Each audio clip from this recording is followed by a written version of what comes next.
Air ഇന്ത്യക്ക് വീണ്ടും ഇന്നലെ ഒരു അനാസ്ഥ സംഭവിച്ചു. ഇന്നലെ കോഴിക്കോട് എത്തേണ്ട, ദുബായിൽ നിന്നും കോഴിക്കോട് എത്തേണ്ട വിമാനം സാങ്കേതിക തകരാറിനെ തുടർന്ന് വരാൻ കഴിയാതെ യാത്രക്കാരെ ഹോട്ടൽ റൂമിലൊക്കെ താമസിപ്പിച്ചിരിക്കുകയാണ്. എന്തുകൊണ്ടാണ് ഇത്തരത്തിൽ സംഭവിക്കുന്നത്? അതായത് ഇന്നലെ രാവിലെ പുറപ്പെടേണ്ട വിമാനമാണ് IAX 346. ഇതാണ് വിമാനത്തിൻ്റെ നമ്പർ. ഈ വിമാനം ഇന്നലെ രാവിലെ 8:30 അവിടെ നിന്ന് പുറപ്പെട്ട് കോഴിക്കോട് ലാൻഡ് ചെയ്യേണ്ട വിമാനമാണ്. വിമാനം സാധാരണഗതിയിൽ പുറപ്പെടും പോലെ അവരുടെ റൺവേയിലേക്ക് പതുക്കെ നീങ്ങി കുറച്ച് ദൂരം യാത്ര ചെയ്തതിന് ശേഷം വിമാനം വീണ്ടും തിരിച്ച് പഴയ പൊസിഷനിലേക്ക് കൊണ്ടുവന്ന് നിർത്തി. അപ്പോഴേക്കും യാത്രക്കാർ വിമാനത്തിൽ അസ്വസ്ഥരായി. കാരണം വേറെ ഒന്നുമല്ല, ഭയങ്കര ചൂടാണ്, അതിനകത്ത് സഹിക്കാൻ പറ്റാത്ത ചൂടായിരുന്നു. അപ്പോൾ അധികൃതരോട് എന്താണ് സംഭവം എന്ന് ചോദിച്ചപ്പോൾ പറഞ്ഞ് എയർ കണ്ടീഷനിങ് തകരാറാണ്, എയർ കണ്ടീഷനിങ്ങിൻ്റെ പ്രശ്നമുണ്ട്, അപ്പോൾ അത് പരിഹരിച്ചിട്ട് ഉടൻ നമുക്ക് യാത്ര തുടരാം എന്ന് പറഞ്ഞിട്ട് 3 മണിക്കൂർ ഈ വിമാനത്തിനകത്ത് ഇവരെ അവിടെ ഇരുത്തി. അതായത് നമുക്കറിയാം ഒരു അടച്ചിട്ട വിമാനത്തിനകത്ത് എത്രമാത്രം ചൂടുണ്ടാവുന്നത്. 2 ഡോർ ഓപ്പൺ ചെയ്ത് കഴിഞ്ഞാലും അതിനകത്തേക്ക് വായുസഞ്ചാരം വളരെ കുറവായിരിക്കും. വായുസഞ്ചാരം എന്ന് പറഞ്ഞു കഴിഞ്ഞാൽ അതിനകത്ത് കാറ്റ് കയറണമെങ്കിൽ തന്നെ ഒരു വഴി കയറി മറ്റേ വഴി പുറത്തേക്ക് പോയാൽ മാത്രമാണ് അതിനകത്തൊരു കറക്റ്റ് എയർ പാസേജ് എന്ന് നമുക്ക് പറയാൻ പറ്റുള്ളൂ. അപ്പോൾ ഈ പോരാത്തതിന് 200-300ഓളം യാത്രക്കാരുണ്ട്. അപ്പോൾ ഈ വിമാനം അവിടെ നിർത്തി 3 മണിക്കൂർ ഈ യാത്രക്കാരെ മുഴുവൻ അതിനകത്തിട്ട് ഒരു ഗ്യാസ് ചേമ്പറിൽ അടച്ച പോലെ അതിനകത്ത് ഇട്ടു. അവരാകെ അസ്വസ്ഥരായി. അപ്പോഴേക്കും എയർ കണ്ടീഷൻ സംവിധാനം റെഡിയാക്കി. എന്നിട്ട് വിമാനം വീണ്ടും യാത്ര തുടർന്നു. സെയിം അവസ്ഥ, നേരത്തെ പോലെ തന്നെ റൺവേയിലൂടെ കുറച്ച് പോയി വീണ്ടും തിരിച്ചവിടെ കൊണ്ടുവരും. അപ്പോഴേക്ക് യാത്രക്കാർ ബഹളം വെക്കാൻ തുടങ്ങി. അവർക്ക് ഇതിൽ യാത്ര ചെയ്യാൻ പറ്റില്ല. അവർ സ്വാഭാവികമായിട്ടും ഏതൊരു മനുഷ്യനും ഉണ്ടാകുന്ന പ്രകോപനകരമായ രീതിയിലുള്ള പ്രവർത്തികളൊക്കെ അവരുടെ ഭാഗത്തു നിന്നുണ്ടായി. അപ്പം അധികൃതർക്ക് ഇവരെ പുറത്ത് ലോബിയിലേക്ക് കൊണ്ടുവരുത്തേണ്ടി വന്നു. ലോബിയിൽ കൊണ്ടുവരുത്തി മണിക്കൂറുകൾ കഴിഞ്ഞിട്ടും ഈ വിമാനത്തിൻ്റെ തകരാറ് പരിഹരിക്കാൻ സാധിക്കാതെ വന്നു. ഈ അവസരത്തിൽ വേറൊരു വാർത്ത വന്നു, പൈലറ്റിൻ്റെ ഡ്യൂട്ടി ടൈം കഴിഞ്ഞു, അതുകൊണ്ട് പൈലറ്റിന് ഇനി ഈ വിമാനം ഓടിക്കാൻ പറ്റില്ല. സ്വാഭാവികമായിട്ടും യാത്രക്കാർ ബഹളം വെച്ചു. അപ്പോൾ വീണ്ടും ഇവരൊരു ഹോട്ടൽ മുറിയെടുത്ത് ഹോട്ടൽ മുറിയിലേക്ക് എയർ ഇന്ത്യ മാറ്റുകയാണ് ഉണ്ടായത്. അതിൽ കുറച്ച് പേര് ക്യാൻസൽ ചെയ്തു. അതെ, അതിൽ നമ്മൾ വിമാനത്തിൽ യാത്ര സെലക്ട് ചെയ്യുന്നതിൻ്റെ പ്രധാന കാരണം തന്നെ നമുക്ക് പെട്ടെന്ന് എത്തുന്നതിന് വേണ്ടിയിട്ടൊക്കെയാണല്ലോ പൊതുവെ. ഇപ്പം ഇൻ്റർനാഷണൽ അല്ല ഞാൻ ഉദ്ദേശിച്ചത്, ഏതാണെങ്കിൽ പോലും. പക്ഷേ ഇത്തരത്തിലുള്ള ഈ അനാസ്ഥ, ഇപ്പം നമുക്കറിയാം ഒരു വിമാന അപകടം കഴിഞ്ഞതേ ഉള്ളൂ. അത് വളരെ എല്ലാവരും തന്നെ മരിക്കുന്ന, ഒരാളൊഴികെ ബാക്കി എല്ലാവരും മരിക്കുന്ന സാഹചര്യം ഉണ്ടായി. അപ്പോൾ അത്രയധികം അപകടകരമായ ഒരു അവസ്ഥയാണത് അതിലുണ്ടായത്. അപ്പോൾ അത് വെച്ച് ഇനിയെങ്കിലും എയർ ഇന്ത്യയുടെ ഭാഗത്തു നിന്ന് ഇത്തരത്തിൽ അനാസ്ഥകൾ ഒഴിവാക്കേണ്ടതല്ലേ? എയർ ഇന്ത്യയുടെ ഭാഗത്തു നിന്ന് അനാസ്ഥ ഒഴിവാക്കേണ്ടതെന്ന് വെച്ച് കഴിഞ്ഞാൽ എയർ ഇന്ത്യയെക്കുറിച്ച് വരുന്ന പരാതി എന്താണെന്ന് വെച്ചാൽ DGCAക്ക് ഉൾപ്പെടെയുള്ള ഒരു പരാതിയുണ്ട്. അതായത് കൃത്യസമയത്ത് ഒരു മെയിൻ്റനൻസ് ചെയ്യുന്നില്ല എന്നുള്ളത്.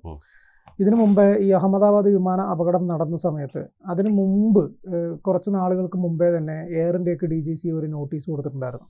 അതായത് എയർ ഇന്ത്യയുടെ സർവീസ് നടത്തുന്ന 3 വിമാനങ്ങൾ കൃത്യമായിട്ട് ഓരോ കാലഘട്ടത്തിൽ നടത്തേണ്ട മെയിൻ്റനൻസ് പ്രവർത്തികൾ ചെയ്യാതെയാണ് അത് സർവീസ് നടത്തുന്നത് എന്ന് പറഞ്ഞിട്ട് DGCA ഒരു നോട്ടീസ് കൊടുത്തിട്ടുണ്ടായിരുന്നു. എയർ ഇന്ത്യ പക്ഷേ അല്ല, ഞങ്ങൾ കൃത്യമായി സർവീസ് നടത്തുന്നുണ്ട് എന്നാണ് അതിന് മറുപടി കൊടുത്തിരുന്നത്.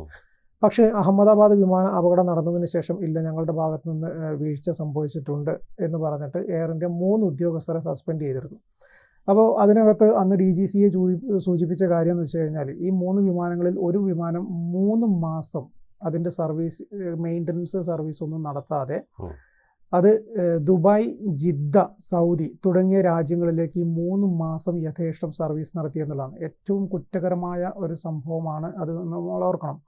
ഈ കൃത്യമായി സർവീസിങ് നടത്താതെ ഈ കാലഘട്ടത്തിൽ ഇതിന് ഇൻ്റർനാഷണൽ സർവീസ് നടത്തുമ്പോൾ എന്തെങ്കിലും അപകടം സംഭവിച്ചിരുന്നെങ്കിൽ എന്തുണ്ടാവുമായിരുന്നു? ഈ അഹമ്മദാബാദിൻ്റെ മറ്റൊരു പതിപ്പ് ഉണ്ടാവുമായിരുന്നു. നിരവധി ആൾക്കാരുടെ ജീവൻ നഷ്ടപ്പെടും. അപ്പോൾ അവിടെ എന്താണ് ശരിക്കും ഇവരുടെ കുറ്റകരമായ അനാസ്ഥയാണ് എയർ ഇന്ത്യയുടെ. പിന്നെ മറ്റൊരു വിമാനം 2 മാസം, പിന്നെ ഒരു വിമാനം 2 ദിവസം. ഈ 3 വിമാനങ്ങളും കൃത്യമായി സർവീസ് നടത്തും. ഇനിയിപ്പോൾ നമ്മൾ ബൈക്ക് ഉപയോഗിക്കുന്ന ആളുകൾ, നമ്മൾ ബൈക്കിൽ നിന്ന് എന്തെങ്കിലും ശബ്ദ വ്യത്യാസമോ അല്ലെങ്കിൽ എന്തെങ്കിലും ഒരു ഇത് നമുക്ക് തോന്നിയാൽ മാത്രമേ നമ്മൾ ബൈക്കൊക്കെ സർവീസിന് കൊടുക്കുള്ളൂ. അല്ലെങ്കിൽ നമ്മൾ അതിങ്ങനെ ഇട്ട് ഓടിച്ചുകൊണ്ടിരിക്കും. പക്ഷേ അതുപോലല്ല ഒരു വിമാനം എന്ന് പറഞ്ഞു കഴിഞ്ഞാൽ അത് നിശ്ചിത ദിവസത്തിനുള്ളിൽ കൃത്യമായിട്ട് അതിൻ്റെ മെയിൻ്റനൻസ് നടത്തിയിരിക്കണം. കാരണം വിമാനം എന്ന് പറഞ്ഞു കഴിഞ്ഞാൽ ഏറ്റവും സുഖകരമായിട്ട് നമ്മൾ യാത്ര ചെയ്യാൻ വേണ്ടി ഏറ്റവും കൂടുതൽ ആളുകൾ ഉപയോഗിക്കുന്ന ഒരു യാത്രാ സംവിധാനമാണ്. അതായത് ഒരു സ്ഥലത്ത് നിന്ന് മറ്റൊരു സ്ഥലത്തേക്ക് ഏറ്റവും എന്താ പറയുക ഈസി ആയിട്ട് യാത്ര ചെയ്യാൻ പറ്റുന്ന ഒരു സമയം. അതുകൊണ്ടാണ് അതിന് പൈസ കുറച്ച് കൂടുതൽ മേടിക്കുന്നതും ആൾക്കാർ കൂടുതൽ ആ യാത്രാ സംവിധാനത്തെ ഉപയോഗിക്കുന്നത്. അപ്പോൾ ആൾക്കാരുടെ സുരക്ഷയുടെ ഉത്തരവാദിത്വം ഈ വിമാന കമ്പനികളിൽ കുറച്ച് കൂടുതലാണ്. സാധാരണ നമ്മളിവിടെ ഓടുന്ന ബസ്സിൻ്റെയോ അല്ലെങ്കിൽ ജീപ്പിൻ്റെയോ പ്രൈവറ്റ് ബസ്സോ KSRTC ഓടിക്കുന്നവരല്ല വിമാനം എന്ന് പറയുന്നത്. ഒരുപാട് യാത്ര ചെയ്യും. ഇതിൽ ബസ്സിലൊക്കെ ആണെങ്കിൽ ഒരു 49 പോട്ട് ഒരു 100 ആൾക്കാർ കൂട്ടിക്കോ, നിൽക്കുന്ന ഉൾപ്പെടെ അത്രയും ആൾക്കാരുടെ മാത്രമേ ഉള്ളൂ. പിന്നെ അതിന് പോകുന്നതിന് ഒരു വേഗപരിധിയും പിന്നെ സ്ഥല ഇതൊക്കെ ഉണ്ടാവും. പക്ഷേ വിമാനം എന്ന് പറഞ്ഞാൽ അങ്ങനെയല്ല. വിമാനം എന്ന് പറഞ്ഞു കഴിഞ്ഞാൽ എത്രയോ അടി ഉയരത്തിൽ യാത്ര ചെയ്യുന്നു, എത്രയോ വേഗതയിൽ അത് യാത്ര ചെയ്യുന്നു. അപ്പോൾ ഇങ്ങനെ ഒരു യാത്ര ചെയ്യുന്ന യാത്രാ സംവിധാനം ഒരുക്കി കൊടുക്കുന്ന എയർ ഇന്ത്യ ആയാലും ശരി, ഏത് വിമാന കമ്പനി ആയാലും ശരി, അതിൽ യാത്ര ചെയ്യുന്ന ആളുകളുടെ സുരക്ഷ എന്ന് പറഞ്ഞു കഴിഞ്ഞാൽ അവരുടെ പൂർണ്ണ ഉത്തരവാദിത്വമാണ്. അതുകൊണ്ടാണ് കൃത്യമായ സമയങ്ങളിൽ അത് മെയിൻ്റനൻസ് നടത്തണം എന്ന് പറയുന്നത്. ഈ മെയിൻ്റനൻസ് നടത്താതെ വരുമ്പോഴാണ് പിന്നീട് വിമാനം യാത്ര ചെയ്യുന്ന ഘട്ടത്തിൽ അതിന് എന്തെങ്കിലും തകരാർ സംഭവിക്കുന്നത്. ഇപ്പോൾ ഈ ദുബായിൽ നിന്ന് കോഴിക്കോടേക്ക് വരുന്ന ഈ വിമാനം തന്നെ, ഇത് എയർ ഇന്ത്യയുടെ വിമാനമാണ്. ഇത് കൃത്യമായിട്ട് നമുക്ക് പറയാൻ സാധിക്കും ആ വിമാനം കഴിഞ്ഞ കാലങ്ങളിലൊന്നും അതിൻ്റെ മെയിൻ്റനൻസ് നടത്തിയിട്ടില്ല എന്നുള്ളത്. കാരണം ഇവർ ഈ പറഞ്ഞ എന്തായാലും വിമാനം യാത്ര പുറപ്പെടുന്നതിന് മുമ്പ് വിമാനത്തിൻ്റെ മുഴുവൻ കാര്യങ്ങളും ചെക്ക് ചെയ്യണം. പ്രത്യേകിച്ച് അഹമ്മദാബാദ് വിമാന അപകടം നടന്നതിൻ്റെ പശ്ചാത്തലത്തിൽ കൂടിയാകുമ്പോൾ വിമാനങ്ങളെല്ലാം തന്നെ കൃത്യമായിട്ട് ചെക്ക് ചെയ്യണം. ഈ ചെക്ക് ചെയ്തതിന് ശേഷം മാത്രമേ ഈ വിമാനം പുറപ്പെടാൻ സാധിക്കുള്ളൂ. ഈ ചെക്ക് ചെയ്യുന്നത് എങ്ങനെയാണ്? വിമാനത്തിൻ്റെ A to Z കാര്യം, ഇപ്പോൾ ഒരു യാത്ര കഴിഞ്ഞ് വന്നു കഴിഞ്ഞാൽ വിമാനം ലാൻഡ് ചെയ്ത് അടുത്ത യാത്രയ്ക്ക് പുറപ്പെടുന്നതിന് മുമ്പ് ആ വിമാനത്തിൻ്റെ A to Z കാര്യങ്ങൾ ഇവർ ലാപ്ടോപ്പ് വെച്ചിട്ട് ചെക്ക് ചെയ്യണം. ലാപ്ടോപ്പ് വെച്ച് ചെക്ക് ചെയ്തിട്ട് ഇതിനൊരു റിപ്പോർട്ട് ഉണ്ടാവും, ചെക്ക് റിപ്പോർട്ട്. ഈ ചെക്ക് റിപ്പോർട്ട് ഒരു കോപ്പി പൈലറ്റിനും കൊടുക്കണം, ഒരു കോപ്പി എയർപോർട്ടിലും കൊടുക്കണം. അപ്പോൾ ഈ കൊടുത്ത റിപ്പോർട്ടിനകത്ത് സ്വാഭാവികമായിട്ടും എന്താണ്, ഇവർ പരിശോധിച്ചു എന്നായിരിക്കുമല്ലോ കൊടുത്തിട്ടുണ്ടാവുക. ഓക്കെ. രണ്ടാമതൊരു കാര്യം, ഈ പൈലറ്റ് ഇതിനകത്ത് കയറി കഴിഞ്ഞാൽ പൈലറ്റിൻ്റെതായ കോക്പിറ്റിനകത്ത് ഈ വിമാനത്തിൻ്റെ മുഴുവൻ കാര്യങ്ങളും പൈലറ്റ് ചെക്ക് ചെയ്യണം. പൈലറ്റ് ചെക്ക് ചെയ്തിട്ട് ഈ ചെക്ക് റിപ്പോർട്ട് പൈലറ്റും കൊടുക്കണം എയർപോർട്ടിലേക്ക്. അപ്പോൾ ഈ എയർ ട്രാഫിക് കൺട്രോളിന് ഈ റിപ്പോർട്ടെല്ലാം കിട്ടിയതിന് ശേഷം മാത്രമേ ആ വിമാനം യാത്ര ചെയ്യാനുള്ള അനുമതി കൊടുക്കുകയുള്ളൂ. അപ്പോൾ സ്വാഭാവികമായിട്ടും ഇവിടെ എന്ത് സംഭവിച്ചു? ഇവർ ചെക്ക് റിപ്പോർട്ടെല്ലാം തയ്യാറാക്കി കൊടുത്തിട്ടുണ്ടാവും, എന്നൊരു വേറെ പ്രശ്നങ്ങളൊന്നും ഉണ്ടാവില്ല. പക്ഷേ നമ്മളൊരു കാര്യം മനസ്സിലാക്കേണ്ടത്, അവിടെ നിന്ന് വെറും 100 200 അല്ലെങ്കിൽ പോട്ടെ ഒരു 1/2 കിലോമീറ്റർ മാത്രമേ ഈ വിമാനം യാത്ര ചെയ്തിട്ടുള്ളൂ. ഇത്രയും ദൂരം യാത്ര ചെയ്യുമ്പോഴത്തേക്ക് ഇതിനകത്ത് എയർ കണ്ടീഷൻ വർക്ക് ചെയ്യുന്നില്ല എന്നുള്ളതാണ്. അപ്പോൾ ആ വിമാനം ഈ കഴിഞ്ഞ കാലഘട്ടങ്ങളിലൊന്നും അതിൻ്റെ മെയിൻ്റനൻസ് നടത്തിയിട്ടില്ല എന്നാണ് നമ്മൾ മനസ്സിലാക്കേണ്ടത്. അപ്പോൾ ആ വിമാനം ഒരു ഇത്ര ദൂരം സഞ്ചരിക്കുമ്പോഴേക്കും അതിൻ്റെ എയർ കണ്ടീഷനിങ് പോയെങ്കിൽ ഈ വിമാനം യാത്ര ചെയ്ത് ഫ്ലൈ ചെയ്ത് കഴിഞ്ഞിട്ടാണ് ആയിരുന്നെങ്കിൽ എന്ത് സംഭവിച്ചേനെ? ആൾക്കാർ മുഴുവൻ അതിനകത്തെ മർദ്ദവും ചൂടും കാരണം ആൾക്കാർക്ക് അതിനെ തിരിക്കാൻ പറ്റാതെ സ്വാഭാവികമായിട്ടും വലിയ അപകടം ഉണ്ടാവുമായിരുന്നു. ആ അപകടം എന്തോ ആരുടെയോ ഒരു ഭാഗ്യത്തിന് മാറിപ്പോയി എന്ന് മാത്രമേ നമുക്ക് പറയാൻ പറ്റുള്ളൂ.